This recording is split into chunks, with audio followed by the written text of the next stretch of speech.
Hi, I'm Pauline with the Rio Grande Jewelry Tech team, and today we're going to be discussing pliers. So we're going to look at different types of shapes, different sizes, different types of pliers, and we're also going to be looking at ergonomics and how they fit in the hand and the construction materials and a whole variety of things that you can use to make a good decision on what you would need for your jewelry making.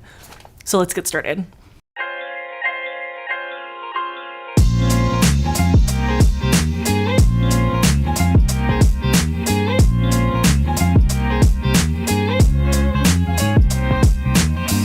So let's take a look at the first thing, which is shapes of pliers.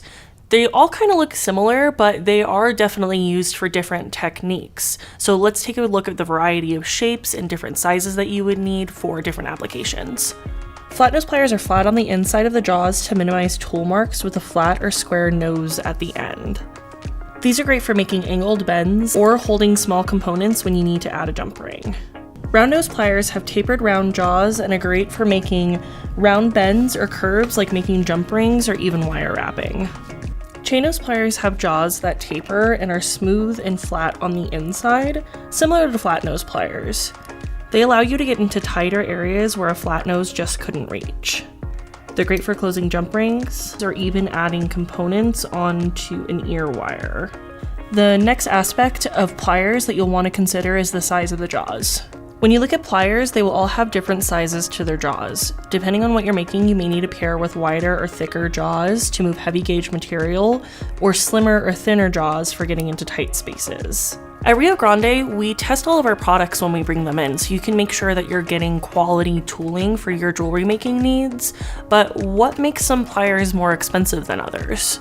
Well, there's a multitude of factors that can contribute, including the type of material it's made out of or how it's constructed. Some of our pliers are made from hardened steel for longer tool life. Some have handle materials that are thicker and provide more ergonomic support.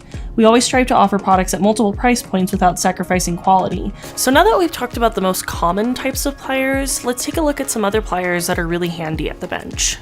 Rio Grande offers a selection of pliers that come with either Delrin or nylon jaws, which will not leave any tool marks on your metal while you're forming, and come in similar shapes to standard pliers. These work especially well with metals like gold-filled, where heavy polishing is not recommended, or for pieces where polishing of the metal is not possible. Parallel jaw pliers have a special box joint which allows the jaws of the pliers to raise and lower parallel to each other. This provides more surface area in the contact of metal for a more secure hold. They really come in handy for holding small objects while filing, and can also be used for stone setting to prevent slippage when you're moving prongs. And that's only the beginning of the pliers that are out there. There are pliers for wire wrapping and link forming, and you can even get ring making pliers as well. There's a whole host of options, but today we just went over the basics to hopefully help you build a new bench or maybe even re-up some pliers you didn't know were out there. And if anything, if you have questions, feel free to contact us. Thanks.